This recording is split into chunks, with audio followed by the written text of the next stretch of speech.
하나님의 말씀은 에베소서 5장 15절에서 18절의 말씀입니다. 그런즉 너희가 어떻게 행할 것을 자세히 주의하여 지혜 없는 자같이 말고 오직 지혜 있는 자같이 하여 세월을 아끼라. 때가 악하니. 그러므로 어리석은 자가 되지 말고 오직 주의 뜻이 무엇인가 이해하라. 술 취하지 말라. 이는 방탕한 것이니 오직 성령의 충만을 받으라. 아멘. 할렐루야. 저희 평강의 복을 기원하는 마음으로 샬롬 인사 나누시기 바랍니다. 샬롬. 샬롬. 오늘도 우리 아가페 찬양대가 기도하며 사는 자에게 임하는 하나님의 평안을 아름답게 노래해 주었습니다. 오늘이 7월의 첫 주일 7월 7일입니다. 독립기념일 인디펜던스가 낀 롱 위켄드, 황금이 연휴임에도 불구하고 하나님께 예배드리러 여러분 잘 나오셨습니다. 벌써 금년도 6개월이 지났어요. 상반기가 지나고 이제 하반기가 시작이 되었습니다. 시간이 얼마나 빠르게 지나가는지. 하나님의 영원성과 인간의 유한성을 대조하는 시편 90편의 하나님 사람 모세의 기도 가운데 그런 말씀이 나오죠. 주여, 주는 대대로 우리 거처가 되셨나이다. 산이 생기기 전, 땅과 세계도 주께서 조성하시기 전, 곧 영원부터 영원까지 주는 하나님이시니이다. 하나님은 영원부터 영원까지 살아계신 영원하신 하나님. 우리 인간 어떻습니까? 우리 연수가 70이요 강건하면 80이라도 그 연수의 자랑은 수고와 슬픔뿐이요 신속이가니 우리가 날아가나이다. 우리는 영원하신 하나님 앞에서 정말 유한한 존재죠. 7, 80년 사니까. 그러나 7, 80년도 내일을 기약할 수 없는 취약한 존재입니다. 사람이 평균 수명대로 사는 것이 아니니까. 그리고 그 짧은 생애 가운데서도 웬 수고와 슬픔이 그렇게 많은지, 세월이 살같이 쏜살같이 날아가고 흐르는 물처럼 그렇게 지나가고 있습니다. 언제 6개월이 새들어 다 지나갔는지. 시편 39편에서 다윗은 이렇게 기도하였습니다.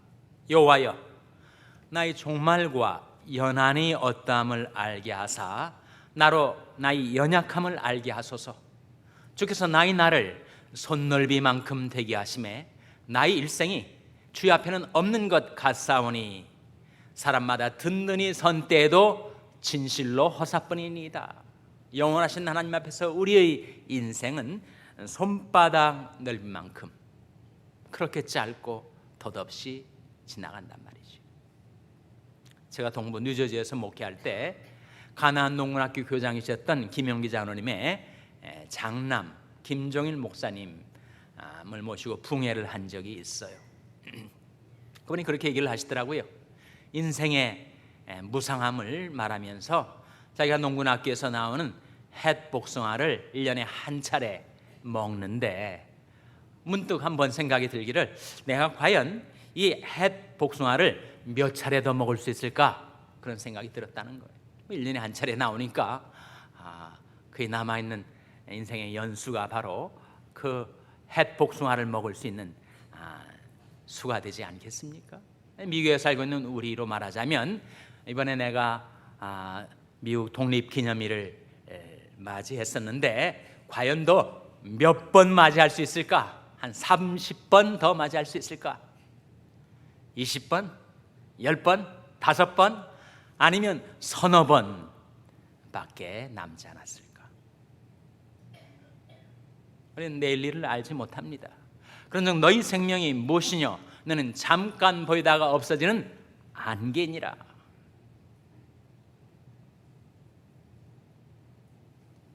이 짧고 무상한 인생을 사는 동안에 어떻게 하면 우리가 보람 있게, 가치 있게, 후회하지 않는 인생을 살 수 있을 것인가? 오늘 하나님의 말씀을 우리에게 일깨워 주시기를 세월을 아끼라. 때가 악하니라. 그렇게 말씀하고 있습니다. 세월을 아끼라라는 동사는 엑사고라조라는 동사인데 그 뜻은 구속하다, 속량하다 이 뜻이에요. 갈라디아서 3장 13절에 한 번 더 나옵니다.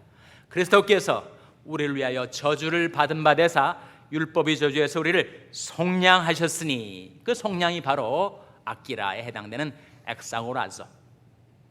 그러니까 우리 시간이 악한 잔에 처해 있습니다. 이 세상 속에 처해 있어요.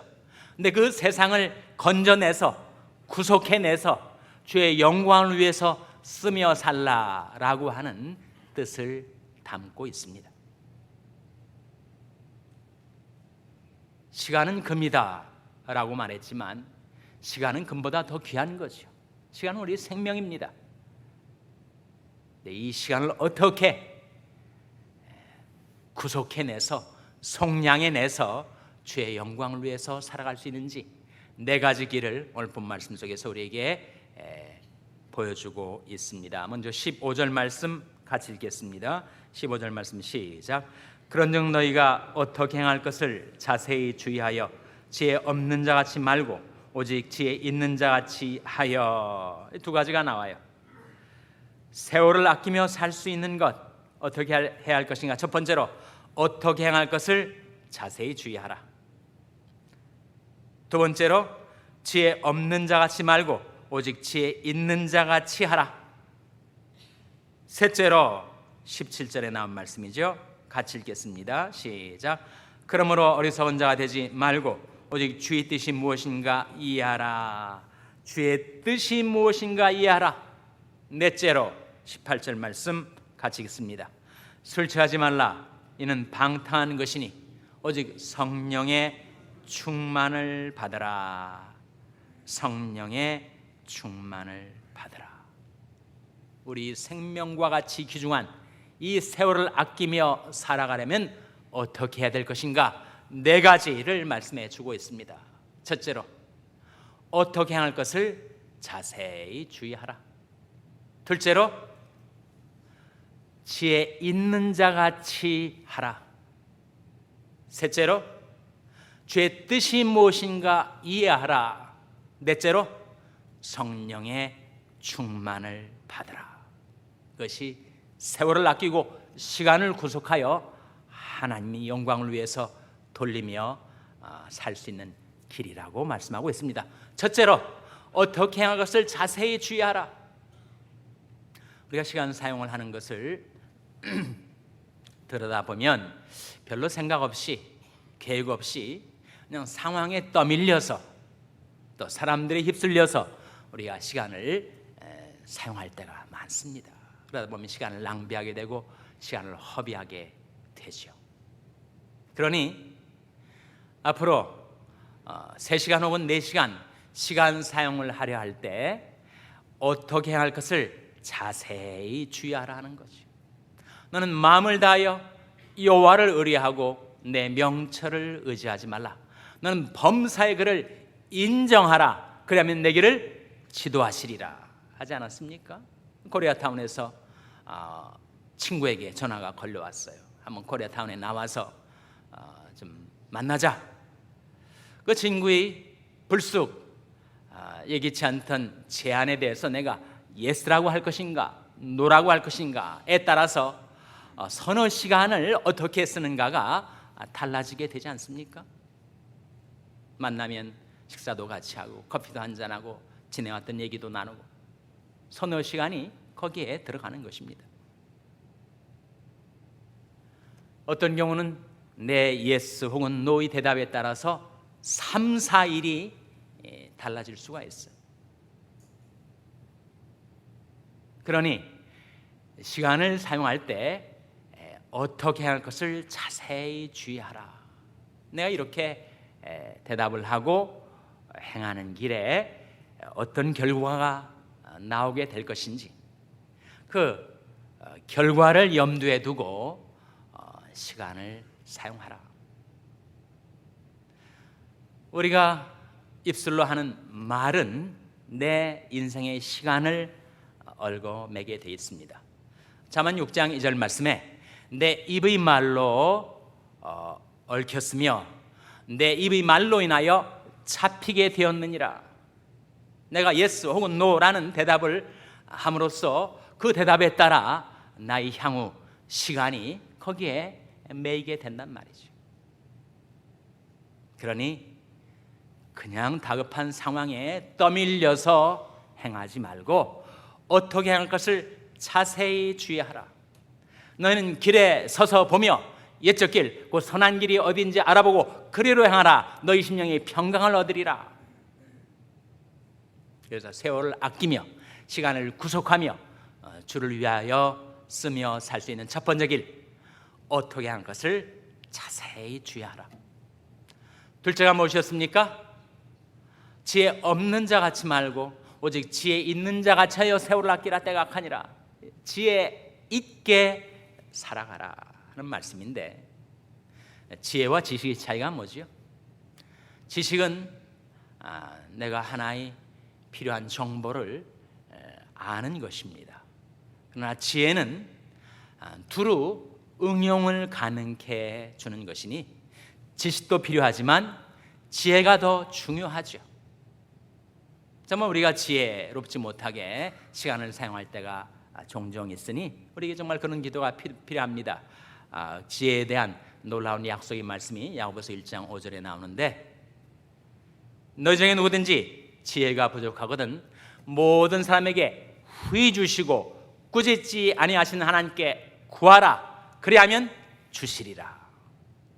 우리가 지혜를 구하며 살면 하나님께서 그 지혜 가운데 걸어갈 수 있도록, 행할 수 있도록 우리에게 지혜를 베푸신다 하시는 약속의 말씀입니다. 스티븐 커비가 The Seven Habits of Highly Effective People, 성공하는 사람들의 7가지 습관이라는 책을 저술을 했는데, 그 7가지 성공하는 사람들의 습관 중에서 세 번째 습관이 바로 Put first things first라고 하는 것입니다. 처음 것들을 처음에 두라. 삶의 우선순위를 정하고 살아가라, 그런 말이죠. 먼저 해야 할 것을 먼저 하고 나중에 해야 할 것을 나중에 하고 안 얻어야 될 것을 하지 않고, 너무 평범한 것이지만 그것을 잊고 살아서 우리가 시간을 탕진할 때가 자주 있으니 첫 번째 일을 첫 번째 자리에 두라 하는 거예요. 미국의 아이젠하워 대통령이 있죠. 스티븐 커비가 아이젠하워 대통령의 이야기를 하면서 이런 지혜로운 권고를 하고 있습니다. 여러분이 직장 생활 하든지 사업을 경영하시든지 간에 우리에게 다가오는 일들의 크게 4가지, 성격상 4가지로 분류를 할 수 있다는 거예요. 첫 번째는 중요하고도 긴박한 일, 그런 일이 있습니다. 두 번째는 중요하지만 긴박하지 않은 일이 있습니다. 세 번째는 중요하지는 않은데 긴박한 일, 그런 일이 있죠. 네 번째는 중요하지도 않고 긴박하지도 않은 일이 있습니다. 직장생활 한번 떠올려 보세요. 내게 다가오는 일들 가운데서 그 일이 성격상 4가지로 분류할 수 있을 거예요. 그 각각의 일에 대한 아이젠하워 대통령의 지혜는 무엇이었냐 하면, 중요하고 긴박한 일, 첫 번째 일이죠. 중요하고 긴박한 일에 대해서는 do, 하라 하는 것입니다. 해야죠. 중요하고도 긴박한 일이니까. 둘째로, 중요하기는 한데 긴박하지 않은 일이 있습니다. 그렇지 않습니까? 중요하기는 하지만 긴박하지 않은 일이 있어요. 그에 대해서는 어떻게 하라는 겁니까? plan, 계획을 세우라 하는 것입니다. 중요한 일이니까 대비를 해야 하고, 긴박하지 않으니까 시간을 가지고 계획할 수 있다는 거죠. 셋째는 중요하지 않은데 긴박한 일이 있습니다. 그런 일 있잖아요. 중요하지는 않은데 지금 빨리 해결을 해야 할 긴박한 일이 있을 때는 어떻게 할 것인가? 그때는 delegate, 위임하라고 합니다. 그러니까 회사 사장이 빨리 긴박한 전화가 와가지고 물건을 배달해달라 하는데 물건을 배달할 사람이 없으면 자기라도 나서서 물건을 배달해야 되지 않겠습니까? 근데 사장이 늘 그 일만을 하고 있으면 어떡하겠어요?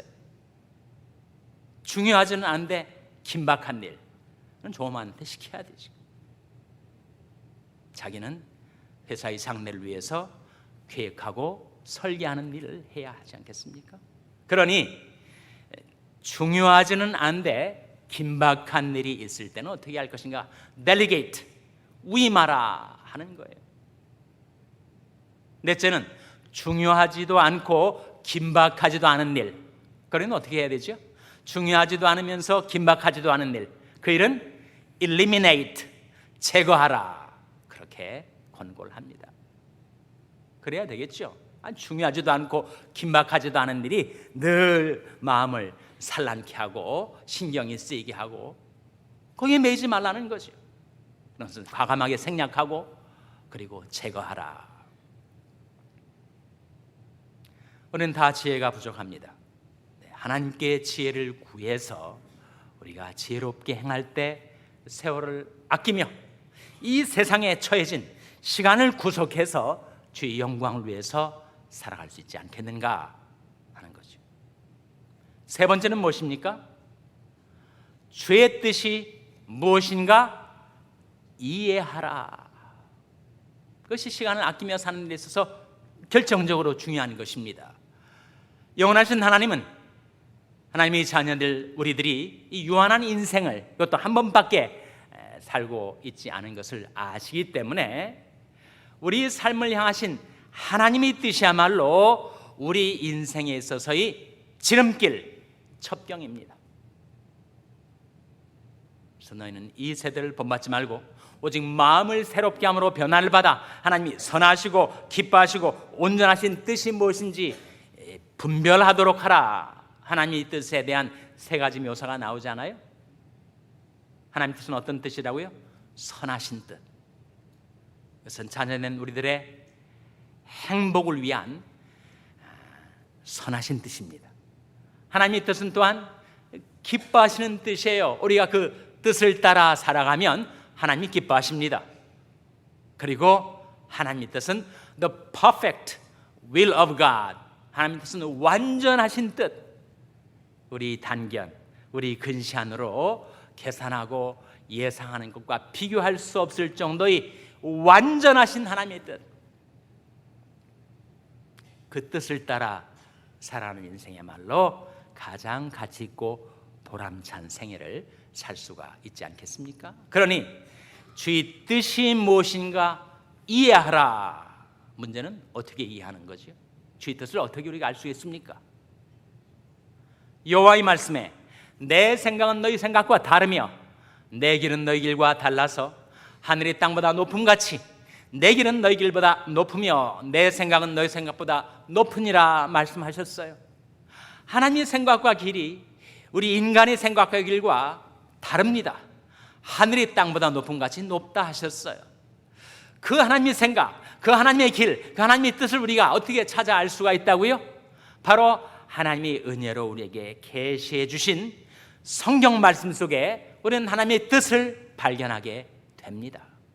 사실 성경책은 하나님의 생각을 담아놓은 책, 성경책은 하나님의 길을 우리에게 보여주시는 책, 성경책은 하나님의 뜻에 직접 deposit이라고 할 수가 있으니 그 말씀을 늘 묵상하며 살아갈 때 이것이 나를 향하신 하나님의 뜻이구나 내 마음속에 깨달아지게 된다는 거예요. 그렇지 않으면 우리는 이 세상 조류, 풍조에 따라서 살아가게 됩니다. 그래서 너는 이 세대를 본받지 말고 오직 마음을 새롭게 함으로 변화를 받아 하나님이 선하시고 기뻐하시고 온전한 뜻이 무엇인지 분별하도록 하라. 그 하나님의 뜻이야말로 우리가 이해하게 된 주의 뜻이야말로 선하시고 기뻐하시고 온전하신 뜻이니까. 넷째로 세월을 아끼며 살아가려면 어떻게 된다고요? 술 취하지 말라 이는 방탕한 것이니 오직 무엇을 받으라 라고 말씀했습니까? 성령의 충만을 받으라.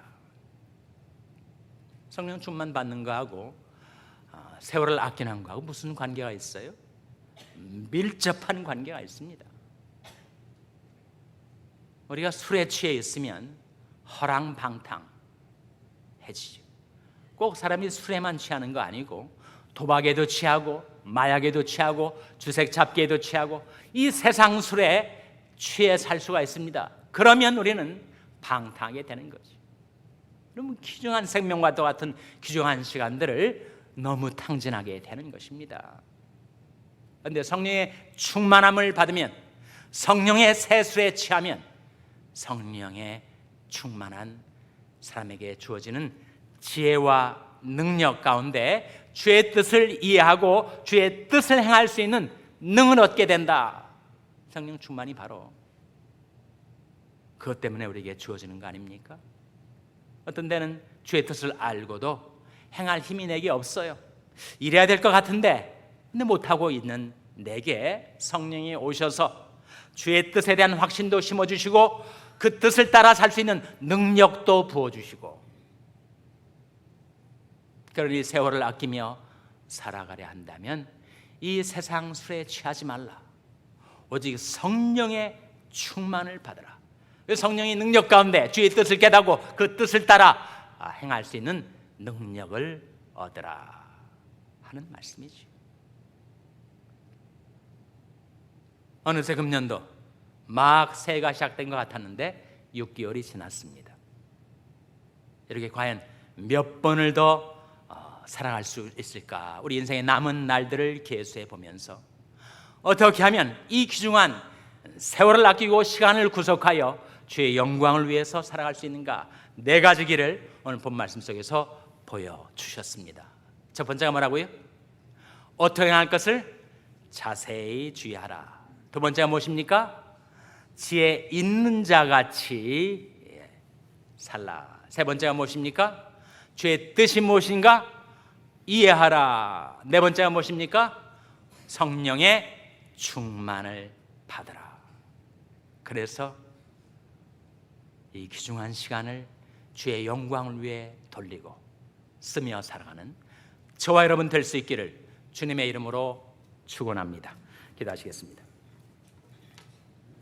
하나님 아버지, 저희에게 생명을 주시고 시간을 맡겨 주셨사온데 저희들이 지혜롭지도 못하고 충성스럽지도 못하여 많은 시간들을 탕진하며 살아왔던 것 자복하고 회개하오니, 하나님 이제는 성령 충만을 받아서 성령이 제 가운데 주의 뜻을 이해하고 성령의 능력 가운데 주의 뜻을 받들어 살게 하여 주시옵소서.